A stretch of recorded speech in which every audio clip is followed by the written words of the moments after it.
iza vas su zastave duginih boja koje predstavljaju LGBT zajednicu, jel vam smetaju na bilo koji način? Dakle, mi smatramo da su svi Zagrepčani imaju pravo na grad Zagreb. Mislimo da je kad se stavlja dvije skupine građana u istim okolnostima, u različiti položaj, zakon kaže da je to diskriminacija. A budućnost ovog grada su ovi ljudi ovdje, ovi mladi ljudi, ove obitelji sa djecom, a za gospodina Tomaševića i gospođu Dolenec za nekoliko godina niko se neće sjećati uopće da su ovdje bili. Kako komentirate činjenicu da evo, dio javnosti smatra da ovakve inicijative unazađuju društvo i da zapravo prijete na neki način ženama?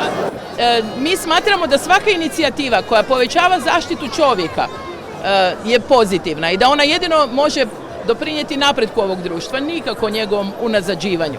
Dijete, nerođeno, svaki čovjek, znanost nam kaže, počinje svoj život na isti put. Kad se kaže pobačaj, siguran pobačaj, te floskule koje čujemo, pobačaj nikad nije siguran za dijete. On je 100% smrtonosan za svako nerođeno dijete, koliko god da se u dobrim medicinskim uvjetima odvija. A o tome kako je pobačaj za žene, sve više svjedoče žene po Hrvatskoj na brojnim hodovima. Njih isto treba čuti. Ajmo dati glas svima, da se svi čuju, što imaju za reći. Ajmo suprotstaviti argumente, ajmo pogledati što kaže znanost i onda odlučimo na demokratski način.